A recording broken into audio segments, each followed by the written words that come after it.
What is up, guys? Malik here, and today we are back in action playing some Minecraft, and it's going to be freaking amazing. If you guys enjoy, make sure to go and click the like button. I'd really appreciate it. It helped me out tremendously. So, we have soybeans to 10, 10, 10, and I was thinking, like, why do we even need that over there? I've got rid of that. I mean, we have all the crops we need right here. I mean, everything we need. We already have wheat and sugarcane. We don't need a separate area because we're actually currently not using wheat or sugarcane, and then we had a free spot right here for soybeans. I've also took away half of this and made it half of this into watermelon, and it's working out all right. The reason I did that is because this actually eats through the potatoes faster than I can make them. Also, I'm uploading a video right now, so I'm gonna get a little bit of a ping delay. So yeah, this is eating through the potatoes faster than I can make them, so I had the melons come in here as well, just to kind of like supplement it, I guess. And then we have full biodiesel. Also, I wasn't even sure if I was going to get this video up today because we were having problems with the pack. But I've upgraded the pack. The pack is now, or updated the pack. The pack is now on the latest version, I think 2.2.2. And I upgraded a bunch of the mods, updated a bunch of mods like Hexcraft. So Hexcraft actually converts to RF now, which I thought was really cool. So yeah, we could start doing maybe some of the Hexcraft stuff here pretty soon. I've never played with this, so it'll be kind of interesting to mess with it. And apparently, they actually have tanks now, so we can make some Hexcraft tanks, which will be really cool. I think that'll be pretty awesome. Let's see, glowing glass. I'm not sure how to make the Hexcraft tank, but we could check it out. One thing I probably want to do is maybe... Oh, yeah. I also changed all of this because I was having a problem with the robots, and they were, like, disappearing. I don't know if that's, like, a chunk loading thing or whatever, but they were disappearing and not working. So I just changed all of these to use harvesters, and then we have a radius of 2 increase. So it usually, I think it gets this entire 7x7 platform right here. So yeah, we're using all harvesters. Now this wasn't really built for harvesters. I can tell we have a chest behind it, and you can put a chest on top of it, but the way I have this set up is once it comes in here, it kind of backlogs in the chest, and then once it gets filled on the chest, the harvester actually doesn't work anymore. Like if the inventory behind it is filled up, it doesn't work anymore. But if you put the chest on top of it or any other side besides like the butthole right there, then it'll still spew out items. So yeah, you can actually have this guy eject from any side automatically, but it'll still, if it gets filled up, it'll still spew out the back. So yeah, we have chests right there. We do lose one slot, but I'm not really that big of it. I'm not really that worried about it. It's not that big of a deal. Okay, so yeah, this is pretty much the same as before, except for just getting rid of all the stuff. And now, instead of that chest right there, we have it all going directly into here. So anything that we have goes in here, and then anything that doesn't fit in there obviously goes to these machines up there. So as you can see, the pipes are going in the back of these barrels. So yeah, there we go. That's pretty much everything that I've done. Now these guys do work a lot better. Unfortunately, the robots were acting weird. I could have like maybe it's because I don't have this area chunk loaded, like I said before. I'm not sure. We also have a crap ton of flowers.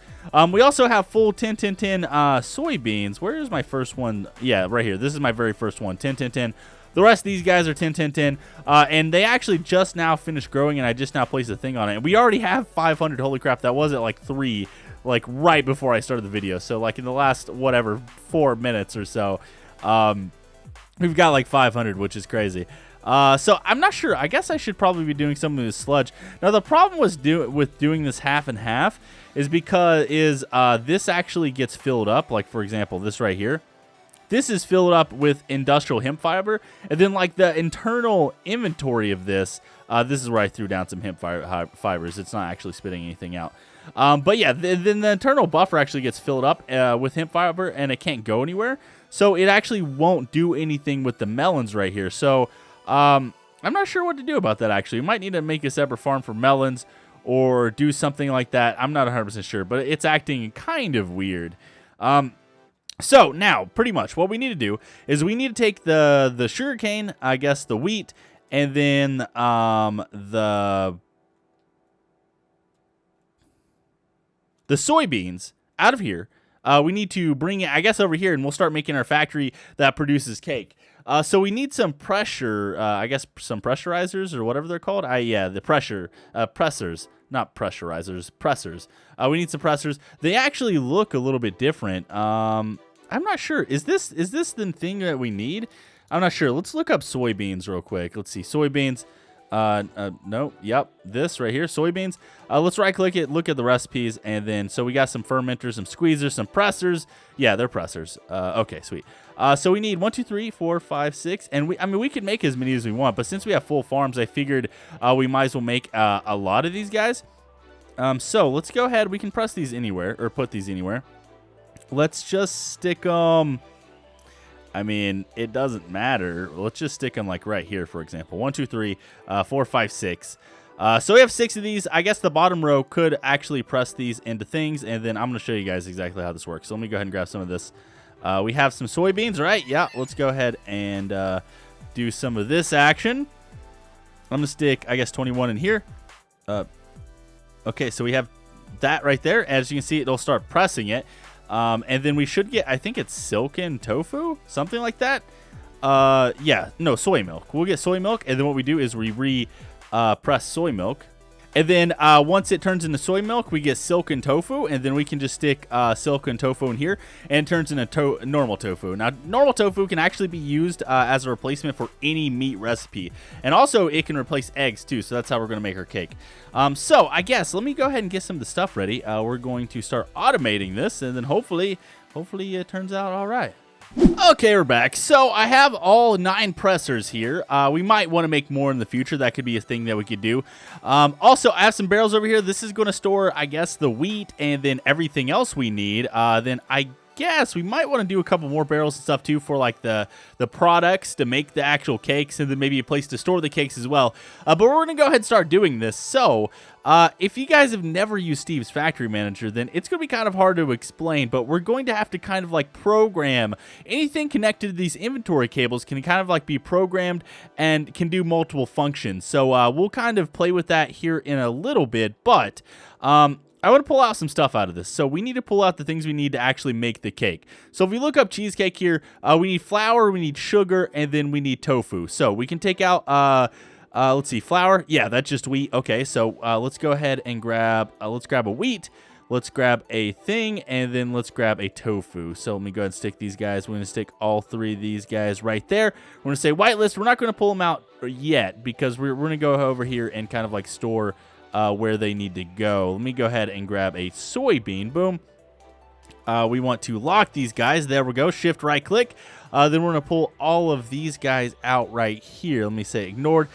It should start pulling out everything. And that's one cool thing about this is I don't need to hook up all this stuff directly. I can just hook up everything. So hopefully it doesn't. Oh yeah, we're having all the the backlog come through here too, which is really cool. These guys will fill up. Now this is probably, the barrels are probably a little overkill for the amount of resources we actually need, but you know, I mean, it'll do the trick, I guess. So yeah, we have 20 stacks of wheat, which is crazy. These are going to slowly start hooking up. So, or putting items in the thing. So to get started, we need to make a trigger. Now, I don't know exactly how I'm going to do this, so I'm going to just kind of basically explain it. If you guys know anything about logic, that's pretty much what this is. So you start off with a trigger. Then we're going to need to make an input and an output. And then you probably want to also maybe make some variables too. So if we make some variables, actually, let's... oh, and this can also autocraft, which is what we're going to be using. We're going to be using this to autocraft everything into the things that we need. So we're going to have to make like some bakeware and stuff like that. Okay, so I want to make a variable. We actually want to make maybe several of these. So let's go ahead and just make... and these are good so you don't actually lose track of where this is, because the way this actually works is when you look at inventories and stuff, like if we look at inventories, it'll show that we have all kinds of different pressers, all kinds of different barrels. So we need to kind of like categorize all these stuff on the same thing. So everything that's on Y level 71, like we would know would be all 3 of the same pressers. So this is Y level 71. I guess this would be Y level 72 and Y level 73. So 71 will be the first ones. So for example, let's just go ahead and then do this. So this would turn into soy milk, right? Like where's this stuff at? Let's go ahead and grab one of these guys. Oh, actually, we'll just say soy milk. We'll say one variable. We're going to name it soy milk. And this is just a basic introduction. So soy milk. Then we're going to say variable. We'll just say local, I guess, and we'll just do that. Container types.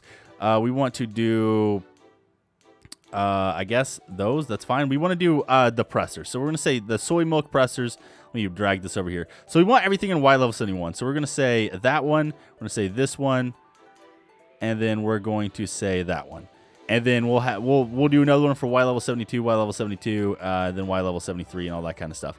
And the reason we do that is so like I can just whenever I'm actually programming this, I can just use one variable or whatever. Anyways, I'm gonna pause it. I'm going to work on this a little bit off camera, and then we'll come back and I'll explain it. Okay, brief update. I went ahead and declared all the stuff that we need. So we have all the things allocated for like soy milk and where silken tofu goes, and tofu and wheat, sugarcane, and soybeans.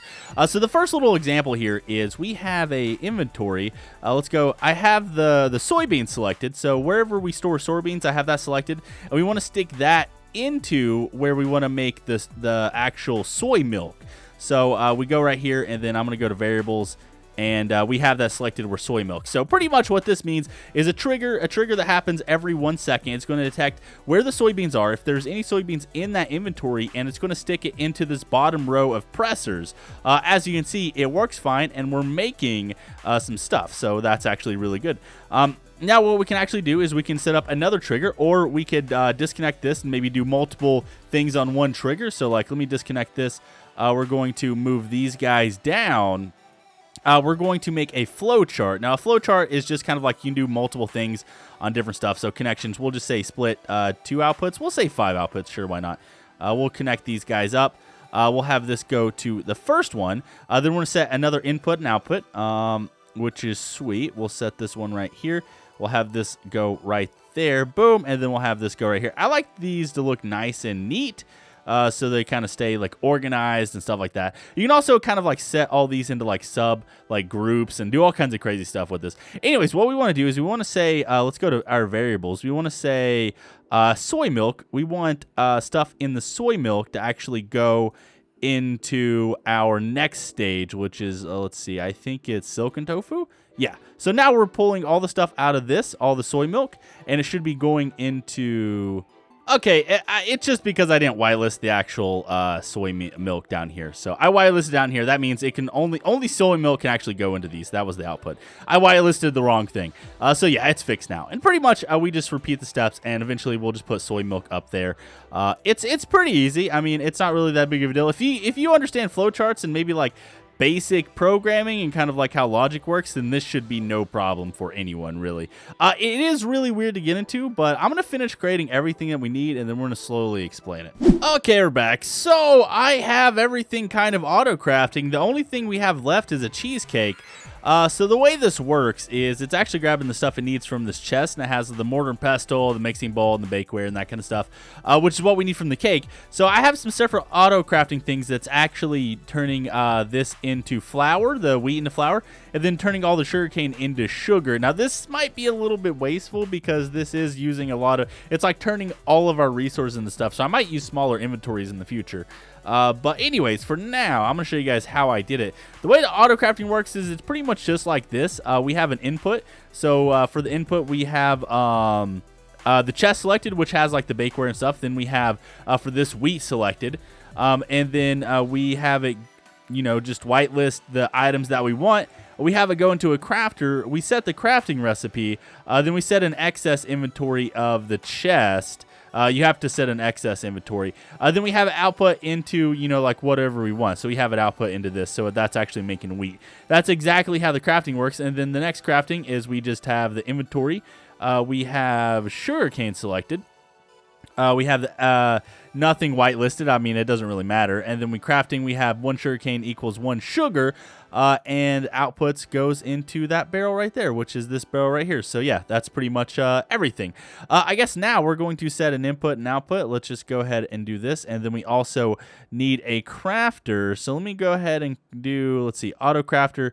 Boom. We're going to do the recipe for cake. Okay, we're back. So, I decided I couldn't actually get this to auto-craft the cake, so I don't know if I'm doing something wrong with that, but everything else is auto-crafting fine. So, we're going to go ahead and just teach this how to do the cake. Let's go ahead and just do, how do we want to do this? We could do some flour, then I think it is silken tofu right there.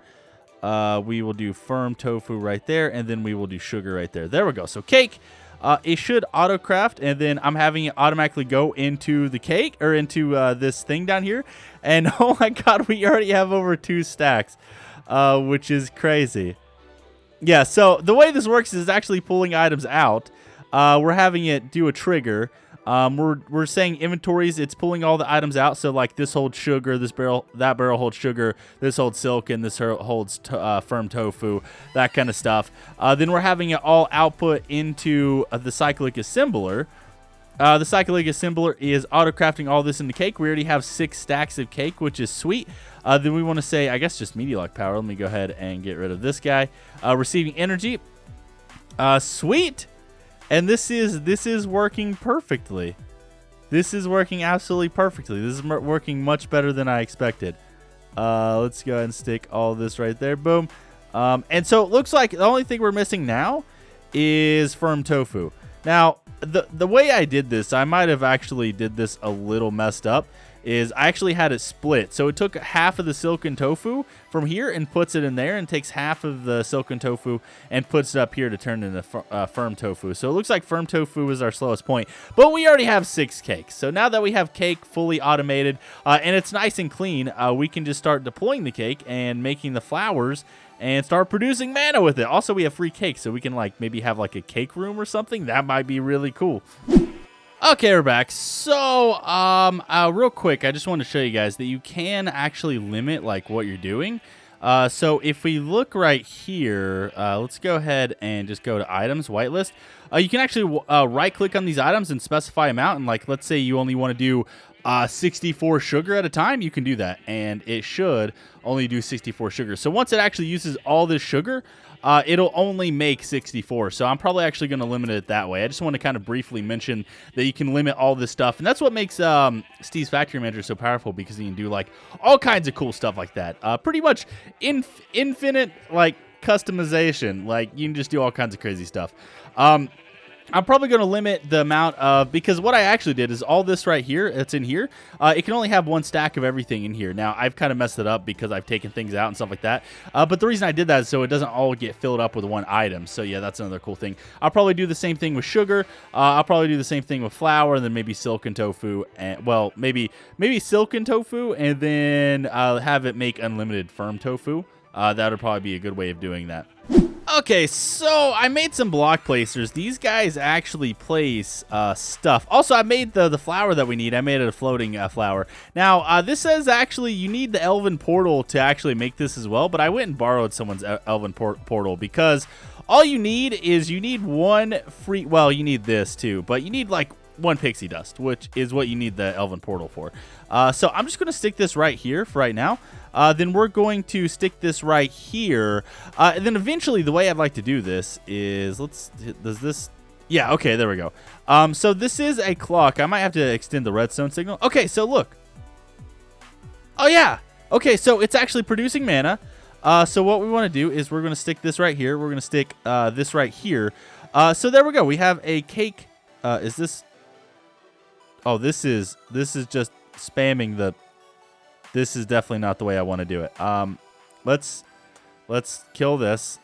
This is definitely not the way I want to do. This is just spamming cakes. I wonder if the cake flower is actually eating this right now. We're gonna have to figure out something with this, but yeah, this shouldn't like eat it. I don't want this to eat it. I just want it to freaking place it. Okay, so I found my wand. Let's go ahead. I think, does this have mana? No, it doesn't. Okay, let's go ahead and do that.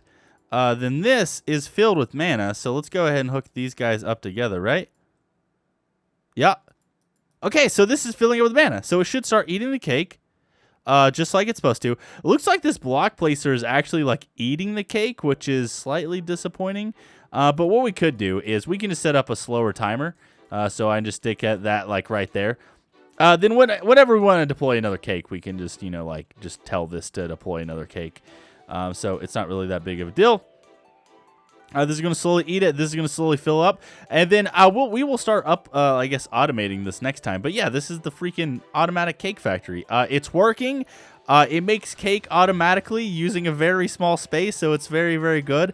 Hopefully you guys enjoyed this little mini project. I think it's pretty cool. Now, I mean, we could eventually, like, I guess use, like, applied energistics and made this way more simple, but, you know, whatever. It's fine. So, yeah, we're getting mana. This is awesome. But I think what I'm going to do, guys, I'm going to go and call it there. If you guys enjoyed the video, make sure to go and click the like button. I'd really appreciate it. Help me out tremendously, and I'll see you guys in the next one.